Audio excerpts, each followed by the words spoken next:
After a few weeks on the road and tens of thousands of kilometers, I got to think about all the stuff I brought that was either essential, circumstantially useful, or dead weight. This list is for a car road trip. You'll have more than an ultralight backpack, be 90% as self-sufficient and as comfortable as you were at home, drive the car you already have rather than a bus, which can become pretty cumbersome through cities and mountains.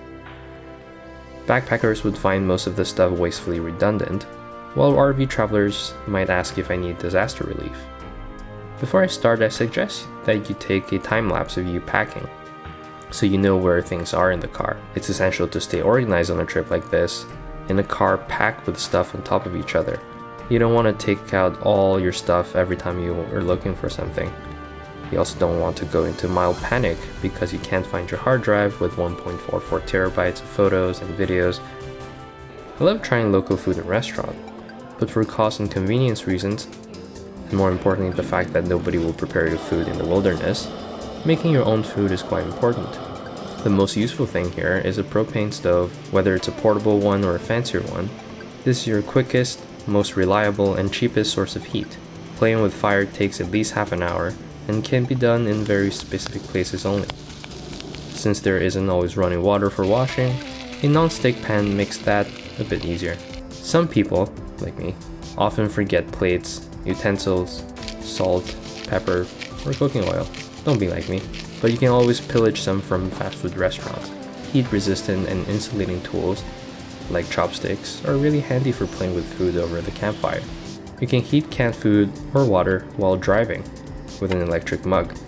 It only costs $20, takes almost no effort other than plugging it in, but be prepared for 2 hours to cook a can of food.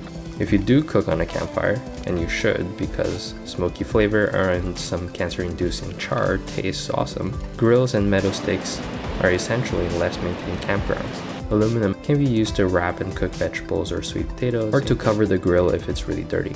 You should always have some dry food available. Anything. Modern nutrition says that carbs are bad, but that's really because they have too much nutrient. So much that they're the main reason human civilization became sedentary. Anyway, they become incredibly essential when you desperately need those calories for boosting morale, or glucose when hiking or getting lost in the middle of nowhere. You can eat in the car, on hikes, or just because you're bored. Always have some, but at the same time don't pack your entire pantry like me, and spend most of your time trying to eat up the content of your car to free up space. Most of the time, it's not an apocalypse. Try some local fresh food. Just like food, sleeping is kind of important. Obviously, you can always book Airbnb and hotels, but that can get expensive, and unlike camping, you're not in the elements as much. The few basics for camping are just tent, sleeping bag, and mattress. Unless you're going to extreme weather with heavy rain or winds, any tent will do. I've used a $20 Walmart tent for years. The only feature that really matters on my current one is that it's really waterproof. A good sleeping bag is a bit more important since I'm traveling through different climates and nights can get cold even in Southern California. I got one that's rated slightly below freezing, but also has good ventilation. It's also a bit easier to pack up, which saves you precious seconds of crouching in the tent. A regular $20 air mattress is sufficient, but a really good one does make a big difference.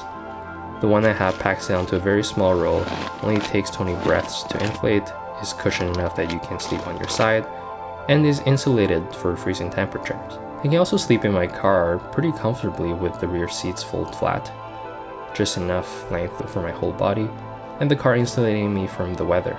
Sound insulation can become important, especially if you're staying in hostels, busy campgrounds, or campground with loud crows at 5 a.m. Sun rises early in summer, or never sets if you're really up north. Eye shades will give you those extra few hours of desperately needed sleep, especially if you're staying up late at night, playing with fire or watching the stars. For hygiene, hand sanitizer and baby wipes are a lifesaver. Also, do put all these sleeping accessories in its own bag and bring the bag every night to your tent. I spent the first few days having to get out of the tent every night to find that one thing that I missed from the car. To deal with the cold, you'll also want a hat.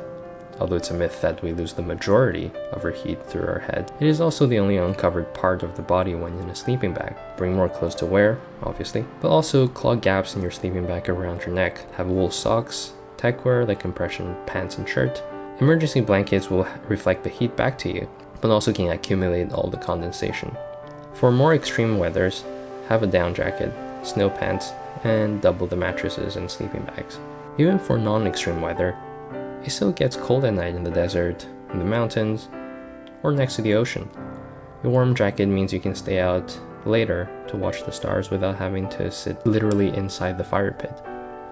This down hoodie is perfect. Super light, super tiny, compact, so you can bring it anywhere, and super warm. The only problem is it's hard to clean, and that's why you want an easily cleanable shell jacket to do all the dirty work around the fire and the food. You also want a proper waterproof one. With the temperature changes and your own heat changes, layering is crucial. For socks, have some wool ones. It's warm, even when it's wet from molten snow on Mount Rainier at 5 degrees, and you can really feel the difference in cushioning. Jeans are great for everything. After all, they were designed for farmers to be durable and hide dirt. You should also have some light hiking pants for wet conditions, or when you want to wear shorts but don't want to get stabbed by thorns or poison ivy. Gloves for cold and for handling rough or hot stuff. Pack all of the above in different mesh bags.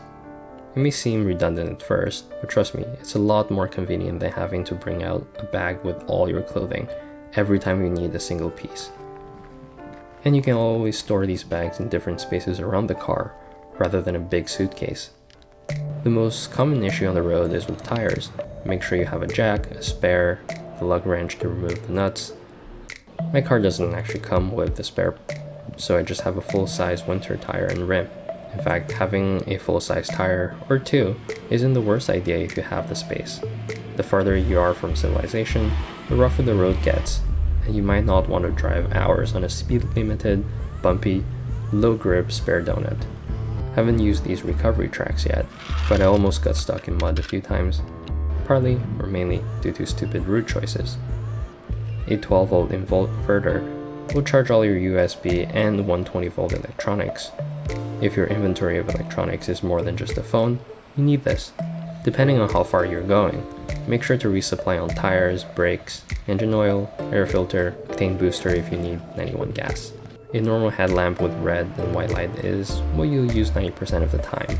Remember the batteries. You can also get a very bright torch to scare the ghosts away, or when you get sick of the dark and just want to be able to see around you, like back in civilization. Basic tools like screwdrivers and pliers. If you're going to wild campgrounds, also have a saw. And if you're lazy, get an electric reciprocating saw. Have Windex because bugs will cover your windshield. Have a few basic medication like Tylenol, Advil, vitamins. Be ready with the first aid kit. And also have the typical hygiene stuff like toothbrush or towel that I shouldn't need to tell you about. Super glue could be used to patch air mattresses or to glue a wound. Knife, bear mace, air horn, sunscreen, insect repellent, water filter, travel insurance, offline maps, and battery bank. I probably missed a bunch of things, but then again, I'm still alive. If there are experts out there, please teach us all.